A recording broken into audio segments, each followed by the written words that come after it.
નમસ્કાર, થર્ડ આઈ એક્સપ્રેસમાં તમારું સ્વાગત છે। મારી ચેનલને લાઈક, શેર અને સબસ્ક્રાઇબ કરશો।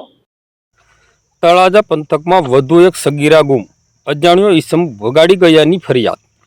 તારીખ 19 મે 2024 મંગળવારના બપોરના 2 કલાકે તળાજા પોલીસ સ્ટેશનેથી મળતી માહિતી મુજબ વાત કરીએ તો તળાજા પંથકમાં સગીરાઓને ભગાડી જવાની ઘટનાઓ સતત વધી રહી છે। છેલ્લા 15 દિવસમાં આવા 3 જેટલા બનાવો પોલીસ દફતરે નોંધાતા ચિંતાનો માહોલ સર્જાયો છે।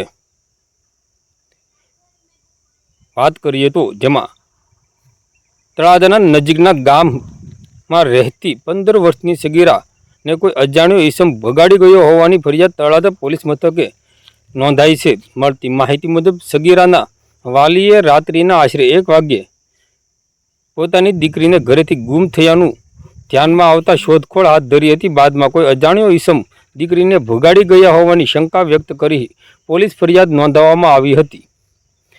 તળાજા પોલીસે સમગ્ર ઘટનાને ગંભીરતાથી લઈ અને સેન્સિટિવ ગણાવી તપાસ શરૂ કરી છે અને પોલીસ માટે આ તપાસ પડકારરૂપ પણ બની શકે છે, કારણ કે સગીરા પાસે મોબાઈલ ફોન ન હોવાને કારણે ટેકનિકલ સર્વેલન્સનો સહારો મળવો મુશ્કેલ બન્યો છે। હવે પોલીસે બંનેને શોધવા માટે માનવ સોર્સ અને સ્થાનિક માહિતીદાતાઓની મદદ લેવાની દિશામાં કાર્યવાહી હાથ ધરી છે। તળાજા પંથકમાં સતત વધી રહેલી આવી ઘટનાઓને લઈને વાલીઓમાં પણ ચિંતા જોવા મળી રહી છે।